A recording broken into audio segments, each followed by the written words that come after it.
നമ്മളെല്ലാവരും non സ്റ്റിക്കിൻ്റെ fry pan ഉപയോഗിക്കുന്നവരാണല്ലേ. അപ്പം മണ്ണിൻ്റെ ഫ്രൈ പാൻ നിങ്ങൾ കണ്ടിട്ടുണ്ടോ?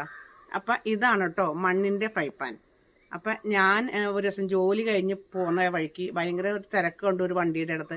അങ്ങനെ ഞാൻ വണ്ടി നിർത്തി, എൻ്റെ 2 വീലർ നിർത്തി നോക്കി കഴിഞ്ഞപ്പോൾ ഇത് കണ്ടു കേട്ടോ. അപ്പോൾ എനിക്കിത് കണ്ടപ്പോൾ ഭയങ്കര ഇഷ്ടപ്പെട്ടു. അപ്പോൾ കുറേ പേര് വാങ്ങി, ഞാനും വാങ്ങിയിട്ടാ. വെറും 50 രൂപയുള്ളൂ കേട്ടോ ഈ സംഭവത്തിന്. നല്ല ഭംഗിയുണ്ടല്ലേ കാണാനായിട്ട്. ഇതിനകത്ത് അവർ പറഞ്ഞത് അപ്പം ചൂടാം, ദോശ ചൂടാം, അതേപോലെ ചപ്പാത്തി ചുട്ടെടുക്കാം, എന്ത് വേണമെങ്കിലും ചെയ്യാമെന്നാണ് കേട്ടോ പറഞ്ഞത്. ഓട്ടയുടെ ചൂടാം. അപ്പോൾ നമുക്ക് അടുത്ത ദിവസം നമുക്ക് ഇത് നമുക്ക് ചെയ്ത് നോക്കാം കേട്ടോ.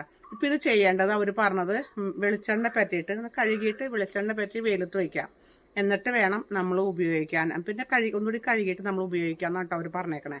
നല്ല ഭംഗിയുണ്ടല്ലേ. ഞാൻ ആദ്യമായിട്ട് കണ്ടത് അത്. നോക്കിക്കേ, 50 രൂപ വിലയായുള്ളൂ എന്തായാലും. ഇപ്പം നോൺ സ്റ്റിക്കൊക്കെ ക്യാൻസറൊക്കെ ഉപയോഗിക്കുന്ന പറഞ്ഞാൽ കുറേ പേരൊക്കെ നോൺ സ്റ്റിക്ക് ഉപയോഗിക്കാണ്ടായി തുടങ്ങി കേട്ടോ. മിക്കവരും മണ്ണിലേക്ക് തന്നെ തിരിച്ച് പോന്ന് തുടങ്ങിയിട്ടുണ്ട് ഇപ്പോൾ. അപ്പം ഞാനും വാങ്ങി ഒരു മണ്ണിൻ്റെ ഫ്രൈ പാൻ.